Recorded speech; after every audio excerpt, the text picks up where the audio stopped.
Hello and welcome to the fifth one of Check Your Connection, which is done with the Dimensions Council for you all to hear.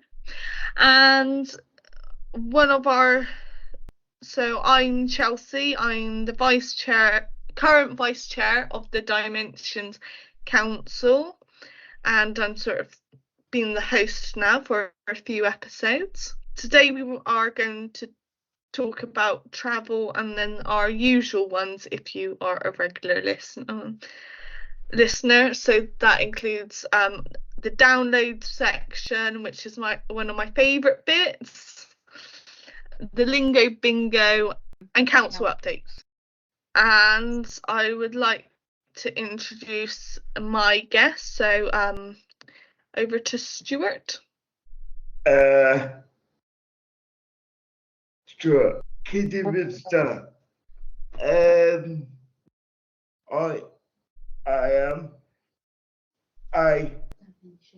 Dimensions Council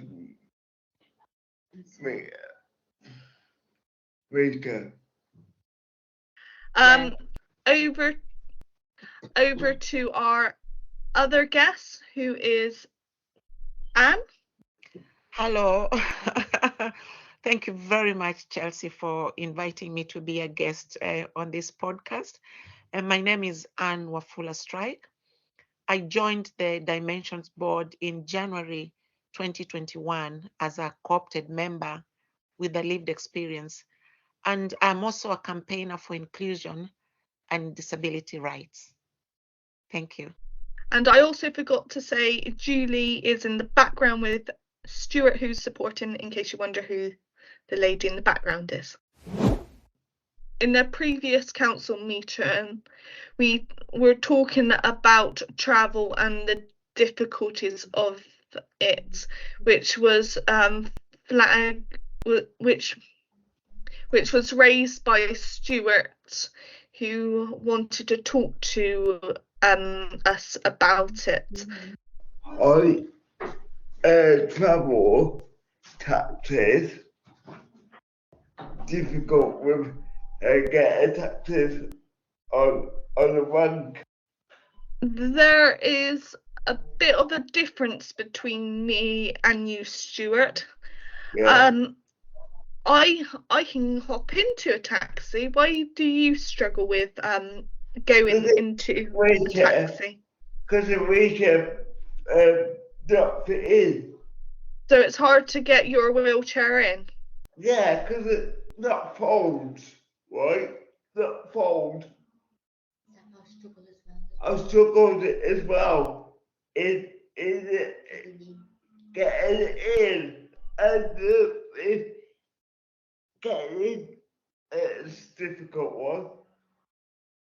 Yeah, because for me, Stuart, I can just easily hop in and I don't have to worry about the accessibility of the taxi. I might have to lower my bum a bit down or something like that. But that's so funny. But that's about it, isn't it, Stuart? Whereas you might need a bigger vehicle. Bigger taxis, right?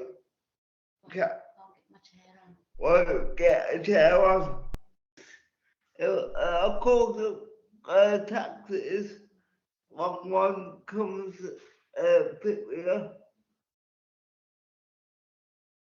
So it's difficult. I sent one back.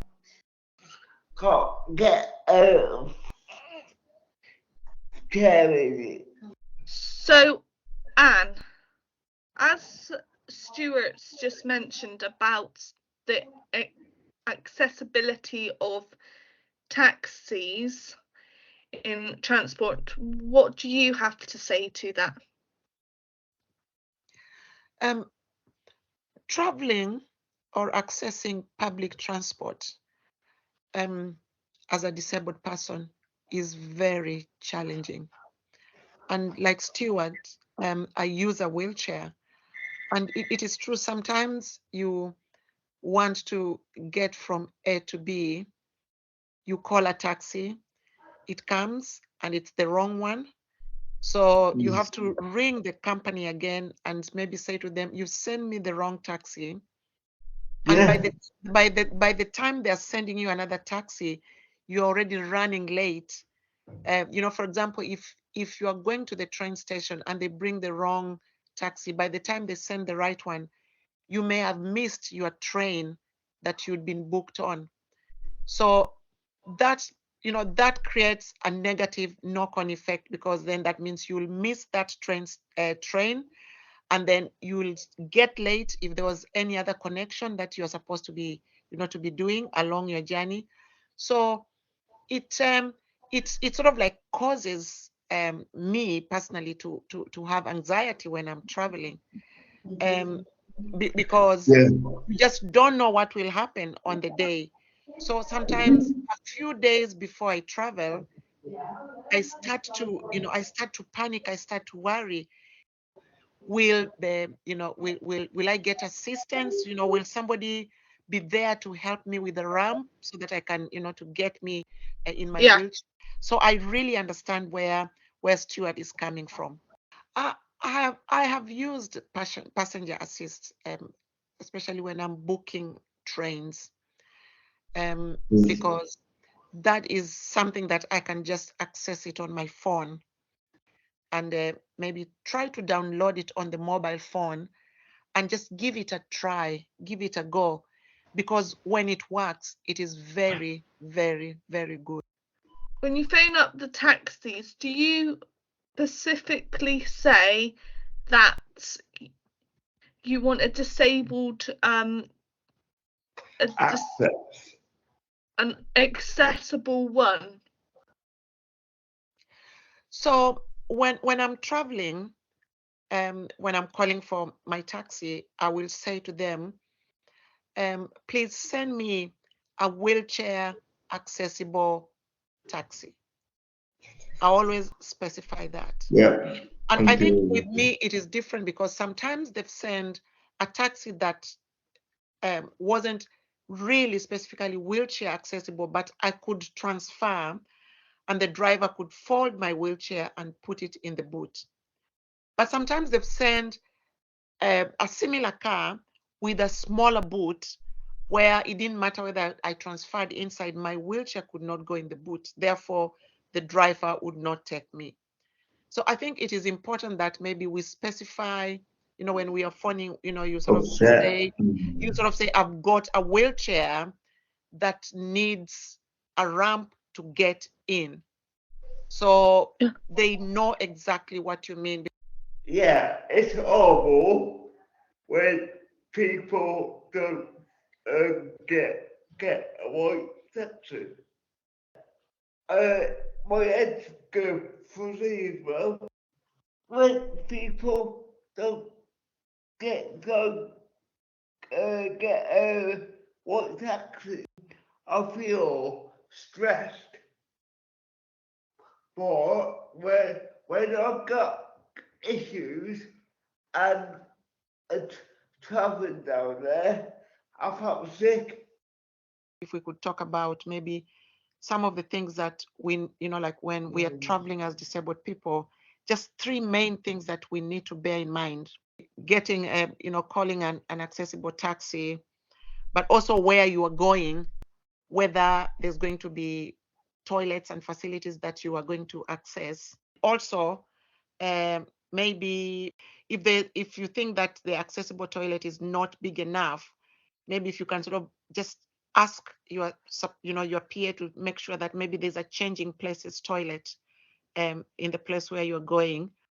And if you are going to an attraction place, just ask them, to email you how accessible they are, the accessibility. The thing I find hard about traveling is probably remembering the times and where to get on and off, even though I've done a few journeys where I still want to ask the people at the railway station, is this the correct platform, just in case. I'm constantly clock watching. I get a little bit worried maybe nighttime there's one bus station I'm a bit nervous around at dark, and I'm like, they're just worried in that sort of public safety sort of thing.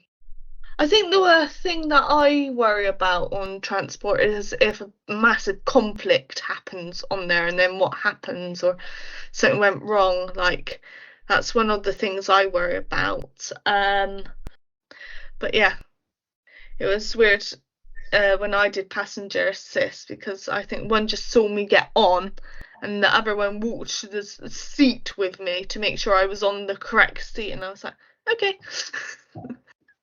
The other thing, when we were waiting for passenger assist, our colleague Tracy Garcia, she started talking to the train people, and we were thinking of how to make it autism accessible for passenger assist and under Great Western Railway sort of thing. So we were coming up with like this thing and educating them about autism waiting for passengers.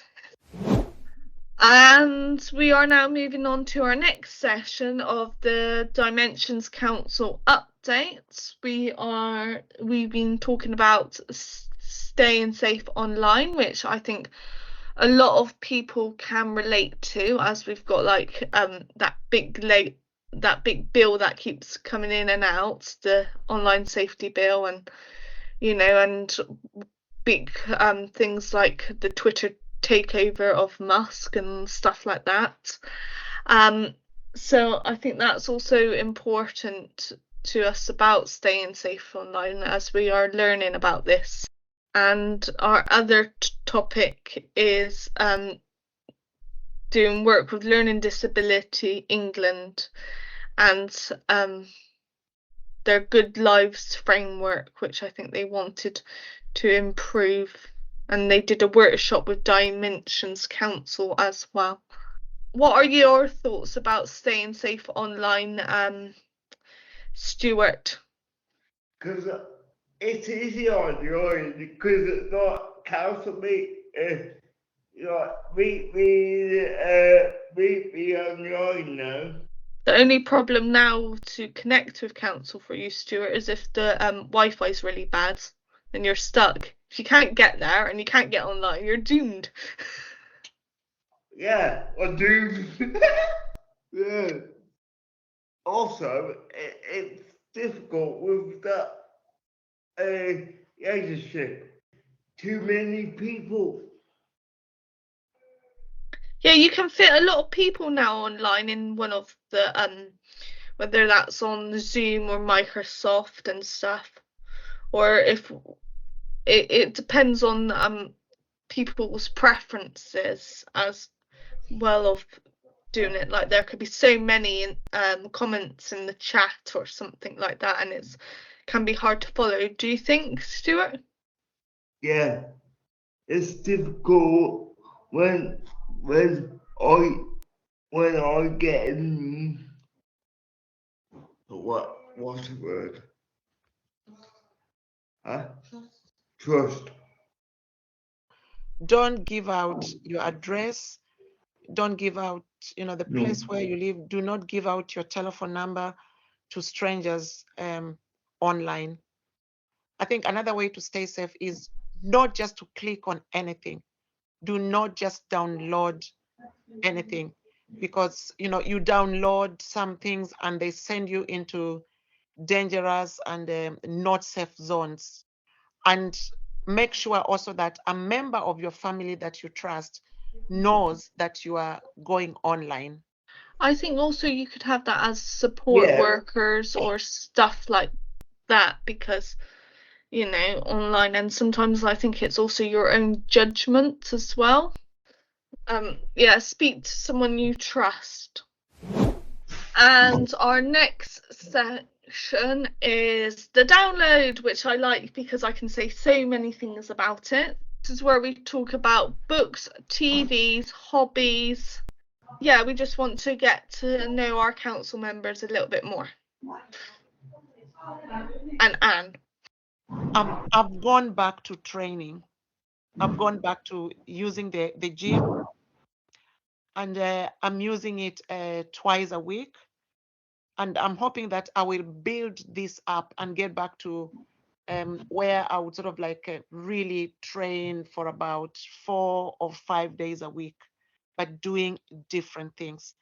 But when I'm in the gym, I definitely like to, to have my earphones on and blasting music, and Harry Styles, you know, that is my favorite at the moment. The whole album, that's my favorite. Um, because I am a Paralympian, I have to train. So training is a very big thing in my everyday life. Um, and sometimes when I don't go out to exercise, I feel really, I also feel anxious.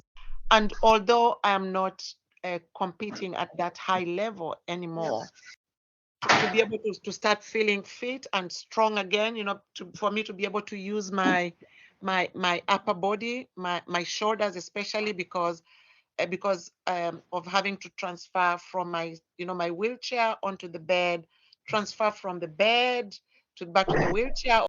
Have you been to the Olympics?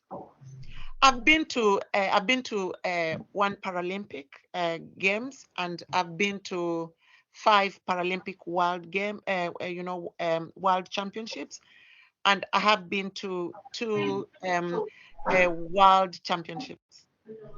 Right, what you need to do is get one of the medals in the next Paralympics, right? Just so we can get on to the last leg show. So, Stuart, Yeah. what have you been up to? Have you got any Football. football? Yeah. England. Oh no, he's a football fan. Yeah, England scored. Okay, I got a question, Stuart. Do you think Hard one. no, do you think the last no, Go on. do you think the Three Lions song, their up-to-date version, will be the Christmas #1? Yeah, it is. Okay, so I think I'm on the 5th book of the Shadowhunter series, which I've been reading. The other one is I watched Wednesday on Netflix. So I found out, yeah. So I was watching. So I watched all that, and I'm waiting for my support worker to hurry up and finish it. So when he does watch it, I can say, "Oh, have you seen this and this?" Our final bit is, of course, challenge the lingo bingo. Challenge the lingo, lingo, lingo. Challenge the lingo, bingo.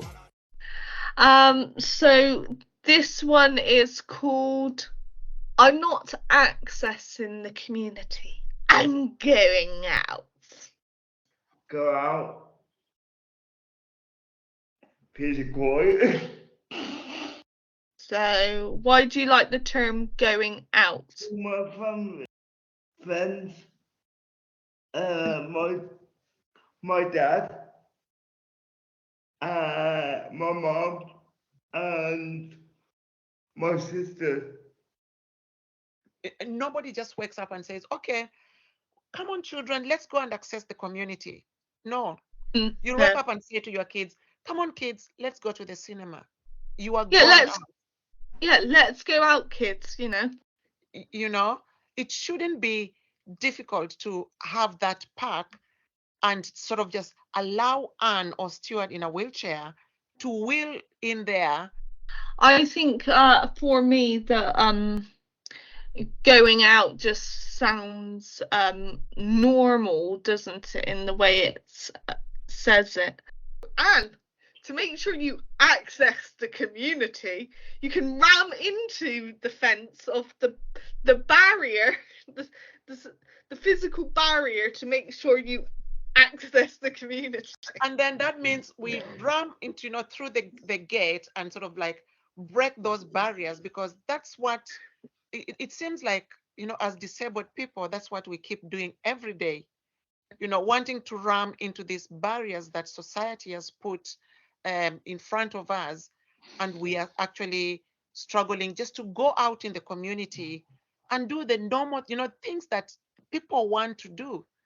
It's a place where I can easily, get an accessible toilet or a changing places toilet, and just have a good time with, the people that I love, my friends, my family, Yeah, one of the things I liked about the park was for quite a long time I liked going on the swing, and I would spend ages until a small child comes up, and then you have to get off.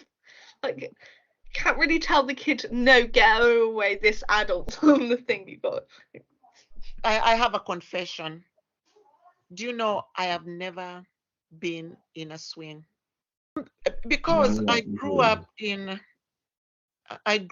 Africa, where when you are disabled, you are you are closed from so many things in society. I'm sure there are accessible type of ones. We just need to go and hunt them down somewhere, and then we'll get you on your swing, Anne. I tried one, but I don't like it. You don't like the swing? No, because of my mistake. So I would like to thank Anne for coming on and having her say. And I want to thank Stuart, who came and had his say, and who is our council member. And I also want to thank people in the background. Michelle, as always, just, she's there. She actually talks to us during these things. And Julie in the background, thanks for coming. I'm supporting Stuart. Our email address, if you've got anything to say, is dimensions@dimensions-uk.org. And we really like emails from you.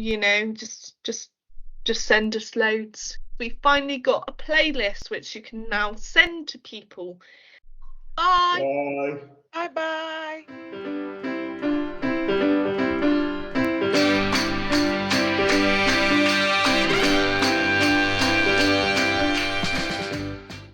Chelsea, you have a hidden disability. Do you want to talk about how that might be different? Because it certainly is in my experience. Is that the disability of that I don't always like people? Yeah.